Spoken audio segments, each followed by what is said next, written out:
So Arena has been out for a few days now. We all have seen it, if not played it. Now whatever I have to say is my own viewpoint based on being in the gaming industry for so long. Some of you can definitely choose to disagree. Now that being said, let's begin. The first problem with Arena is that there is no way for you to communicate with your teammates. Arena being like Tarkov is realistic. So the only way to tell between friends and enemy is the armband. So compared to your usual 5v5 shooter, what you need is more communication. Now majority of player base who play solo might have fun for a short time, but eventually once they reach higher ranks, it's going to be a requirement to get a team. Otherwise it's total chaos and you'll be forced to quit. Currently there is no way of communicating with just your teammates in game, which is a bummer because according to me, the realism was the main selling point of Arena. Now let's divide the player base into two types of players. Players who love Tarkov and players who love 5v5 shooter games. Now the players who love Tarkov would be playing Tarkov because it's a wholesome experience. It's not repetitive, there's so many different ways you can play the game.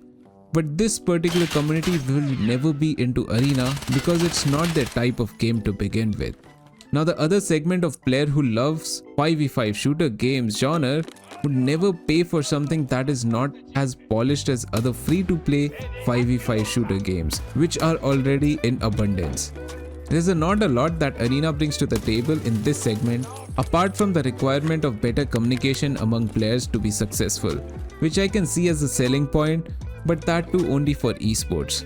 Arena is not even an esports game. The whole reason you would be grinding Arena is to unlock kits so that you can bully others who are still way behind.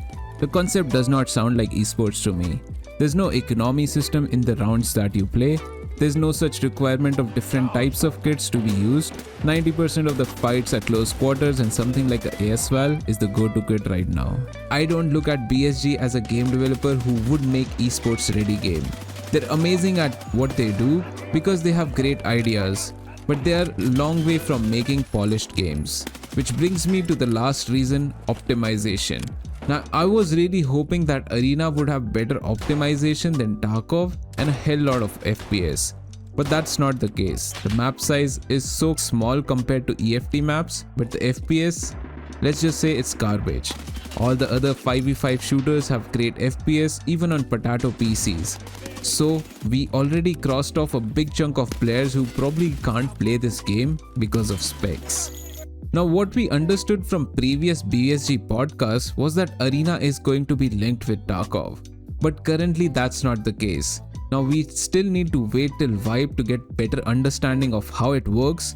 But I was really hoping that there would be some interesting connection between the two games. From the current looks of it, Arena is going to be a place for players to level up their sniping skills for Psycho Sniper Quest in the main game. And honestly, leveling up Sniper is way more fun in Tarkov than leveling up it in Arena. Let me know, what do you think about Arena? Do you think it's a fun game? Do you think Arena is going to exist just because it's connected to Tarkov, or it's gonna stand out on its own as an established game? Let me know, what do you think in the comments below. Thanks for watching and I'll see you next time.